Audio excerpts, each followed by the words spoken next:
friends, welcome back. So today we are going to discuss about Java virtual machine. So this is the important concepts that you should know.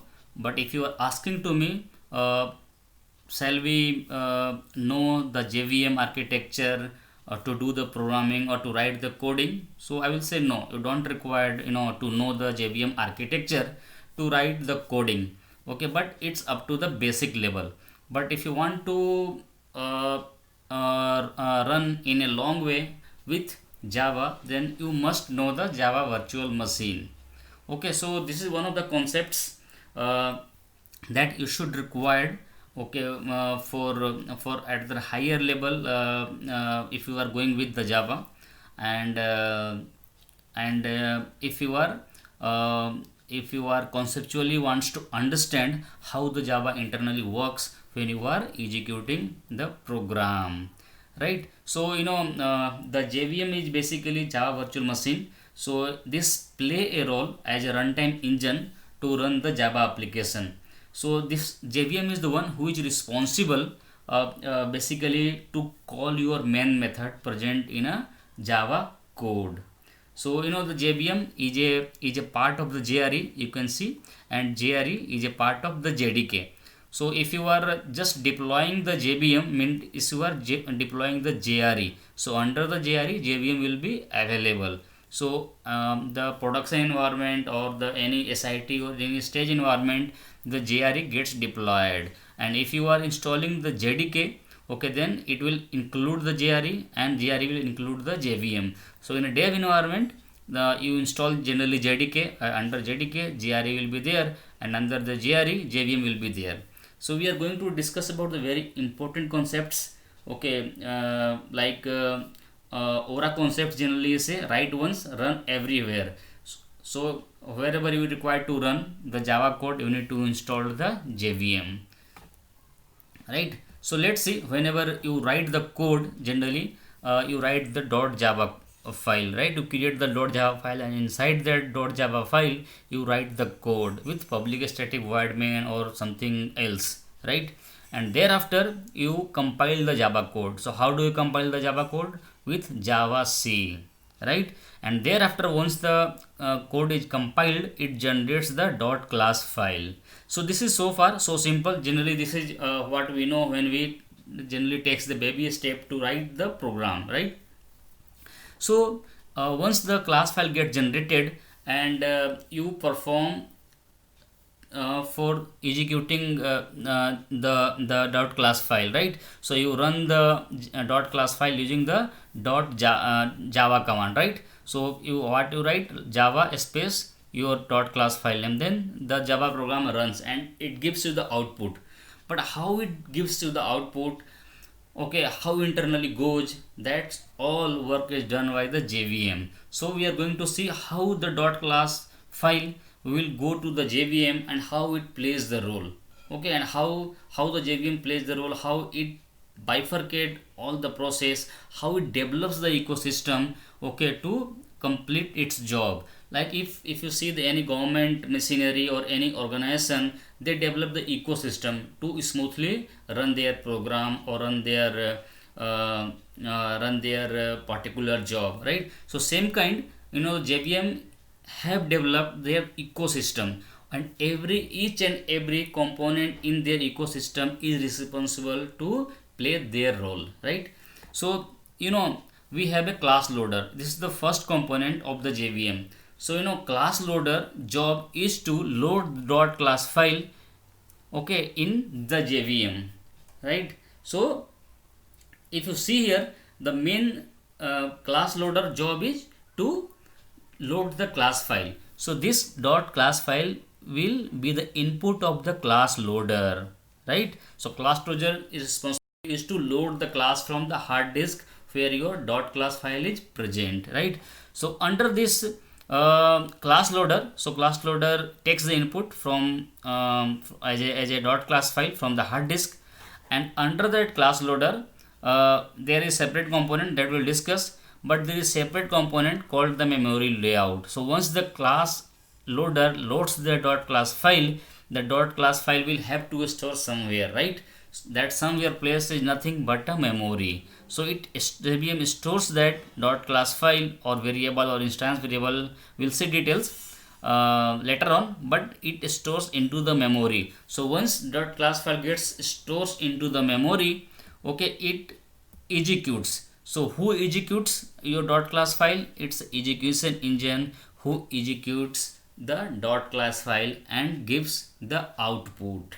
Okay, so these are the mere three component of the JVM: class loader, memory layout, and the execution engine, and each one have its own responsibility to play a role, right? So in a class loader we have again three component: loading, linking, and initialization. So how the class load, what is the algorithm, okay, how the linking works, what is the initialization. So I will tell you the all about the story, all about the cinema of the class loader, memory layout, and execution engine. Like, so if you see here, the loading has a three parts: bootstrap class loader, extension class loader, and the application class loader. Okay, so what is the bootstrap class loader? So class loader has a three component: loading, linking, and initialization. And loading has a three parts basically: bootstrap class loader, extension class loader, and application class loader. So bootstrap class loader is responsible to load class from bootstrap path. So what is the bootstrap path? The class present in the lib folder, right? So like rt.jar. Okay, so rt.jar present in a lib folder, so that is called bootstrap path. So let me show you. Okay, so go to the C drive, program files, okay, Java, JDK, and if you go to the lib, so see the lib path is here, you can see, right? JDK, JRE, then go to the lib, and here you can find rt.jar. So this path is nothing, this is a bootstrap class loader path. Okay, then there is a derived class of bootstrap class loader. Class is extension class loader. So extension class loader is the child class of bootstrap loader, right? So this class basically, bootstrap class loader is a native class, you can say. This is not implemented in a Java, this has got implemented in a C or C++. This is the core API. Okay, and other is extension class loader. This is the child class of bootstrap class loader, but this has got implemented in a Java only, and it is responsible, extension class loader is responsible to load class from ext folder, extension folder. Like if you go there, under the lib there will be ext folder. So all these jar file or class file gets loaded at the level of extension class loader, and thereafter application class loader. So application class loader is the child class of extension class loader. So you set the environment variable, right, like class path and all.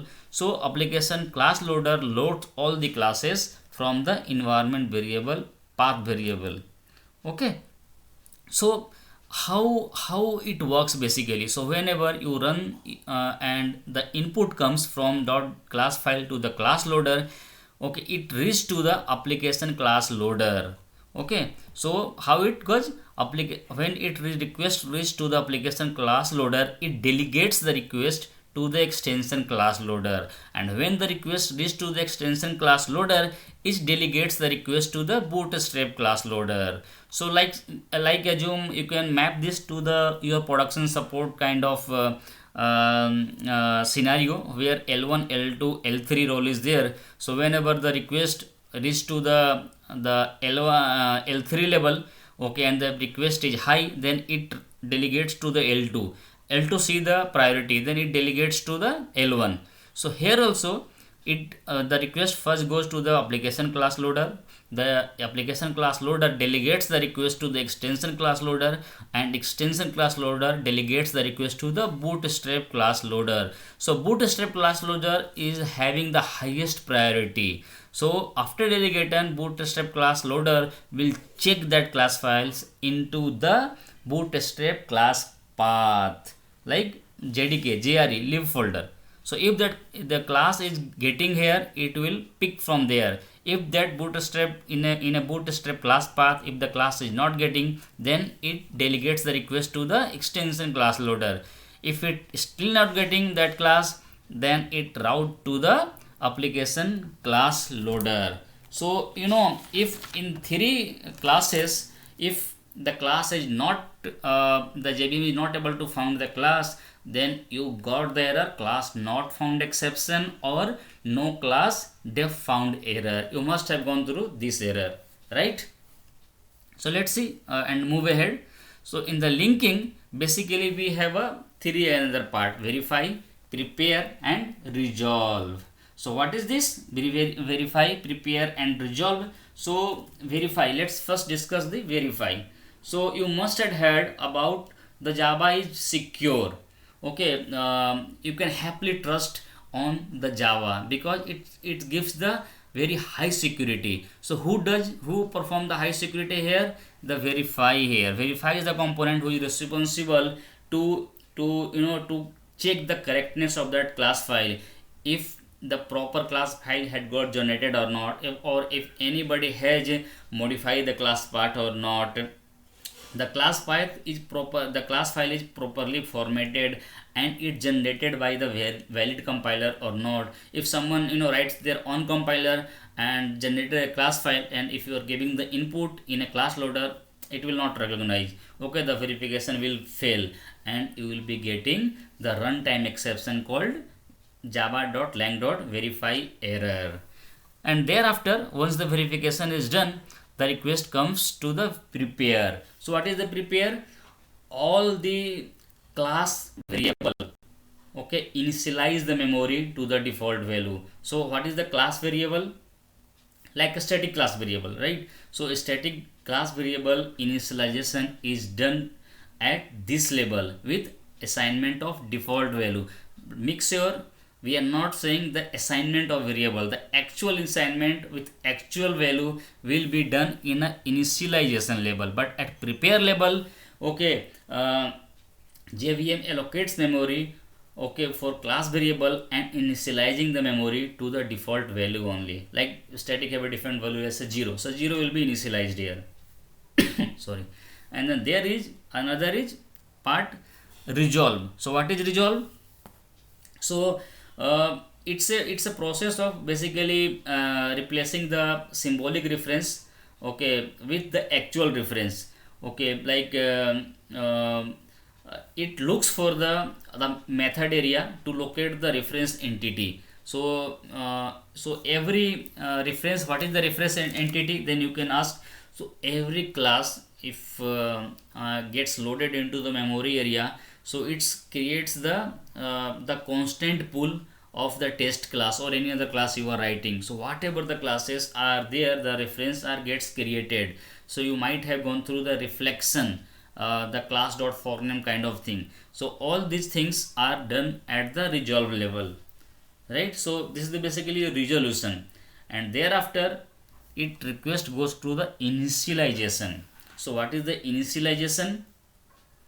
So in this phase, basically all the static variable are assigned with their value defined in the code, and if there is any static block, it will get executed and assigned their variable.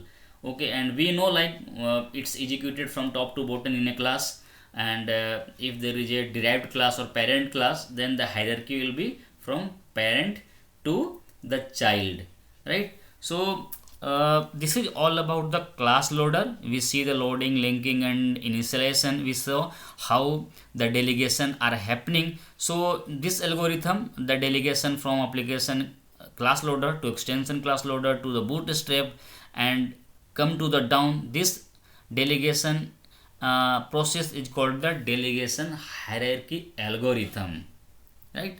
So thereafter, once the loading, linking and initialization are done, okay, the JVM loads the class, okay, into the memory layout.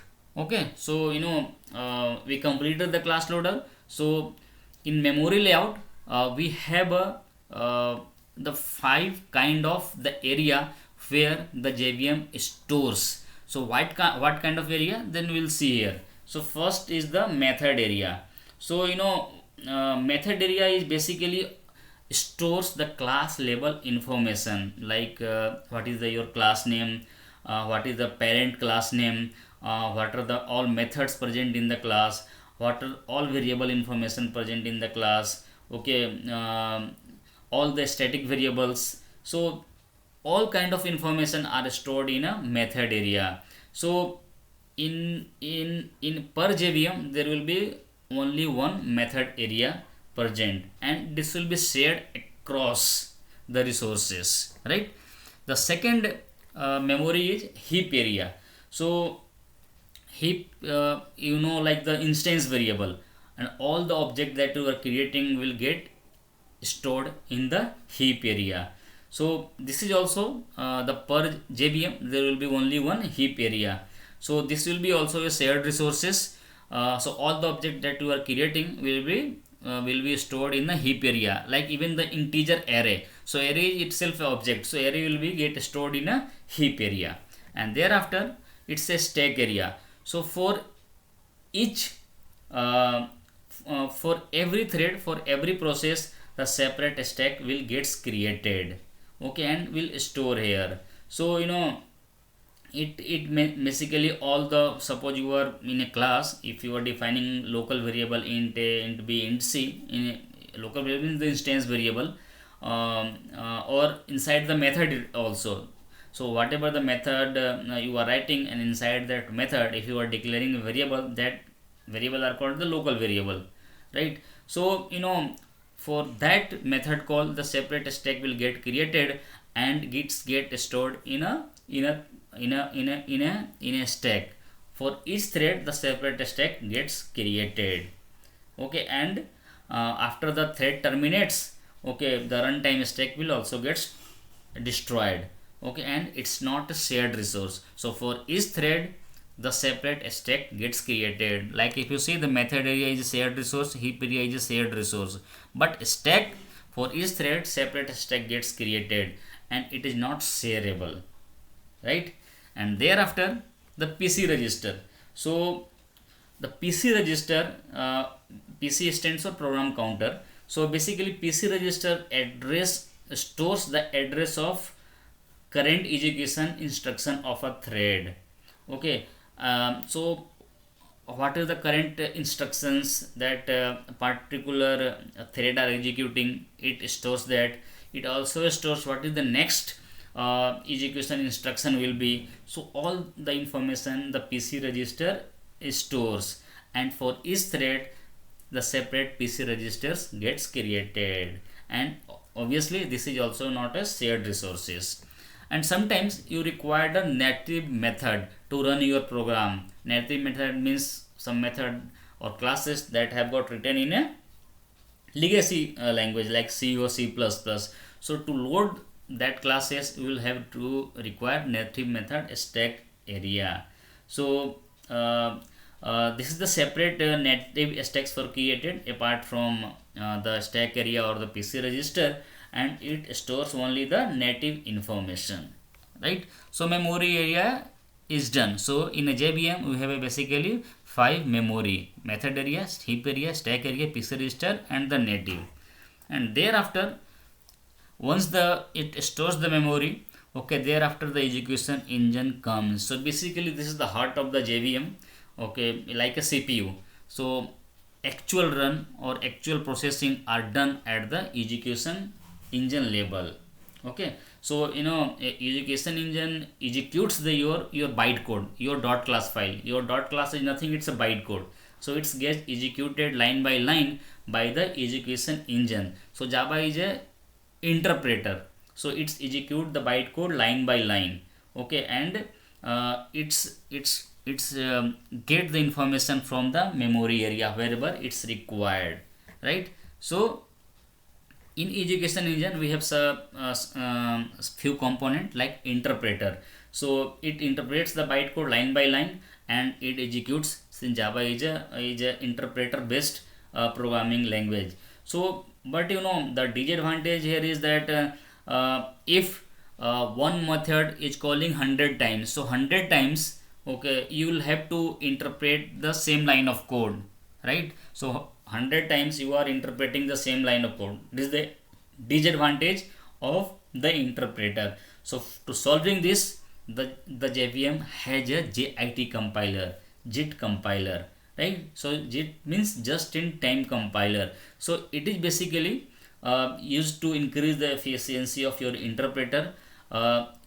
It compiles the entire byte code at one go, okay, and whenever interpreter see repeated method call, okay, it looks for that that code, and it replace the actual method function with that code, so the interpretation is not required, so your efficiency are getting improved. So who is responsible to do this? There is a profiler. JVM is in execution engine who is having a profiler. So what is the responsibility of the profiler? So basically profiler identifies how many are method which are present in a class which are getting repeatedly called. So it identifies those kind of method, and instead of interpreting one by one, it converts all the byte code, okay. It identifies all the method and it converts and interpret all the byte code in a one go and gives into the assembly language, so that you can use directly from there, right? So under the JIT compiler, so basically profiler is the one who makes the environment hotspot, right? So whenever it requires, okay, don't need to interpret, it has already identified that kind of method that are present in a class, and it has already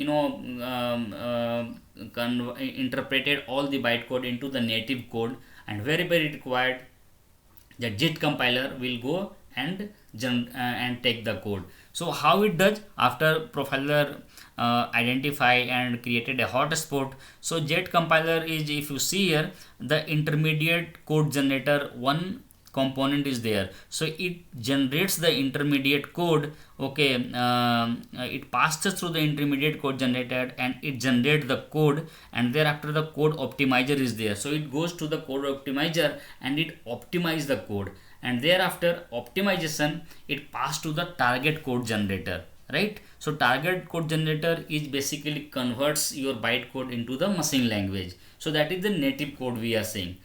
So thereafter once this is done, your whole process is done, and you have converted your code into the native code, your machine language code, right? So there are many more same component, like a garbage collector is there, so it's instigate to look for the object that are not reachable, and that is not having any reference, it does the garbage, okay, it's destroy the object, okay. And thereafter we have a native method area. So to execute that code, sometimes the execution engine requires the native method library, like which has been written in a C or C++, right? So it stores at this here, at this place, native method library. So the execution engine also gets that kind of the method or the native code from the native method library. So it's a collection of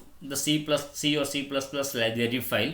So sometimes execution engine required those library. So how the native method interacts with the execution engine? So we have a native method interface. So sometimes we say the JNI, Java Native Interface. So it's provide the interface between the execution engine and the native method library. So using the help of native method interface, okay, the library which are required by the execution engine, it retrieves from the native method library and provide to the execution engine.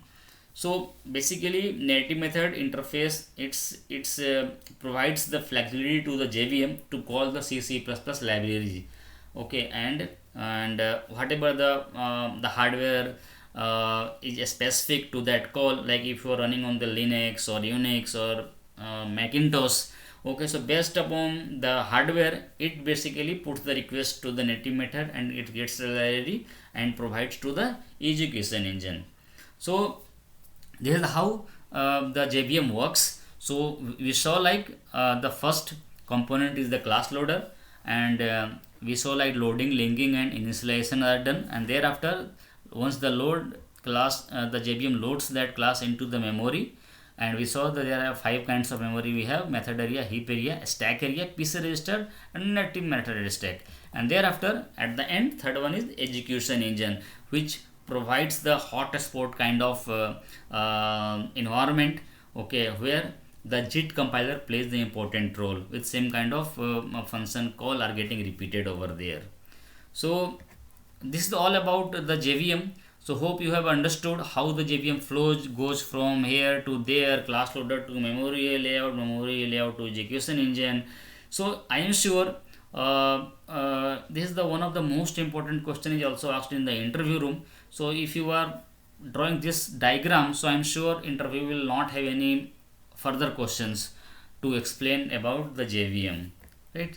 So thanks all. If you have a time, see you in the next session. Thank you.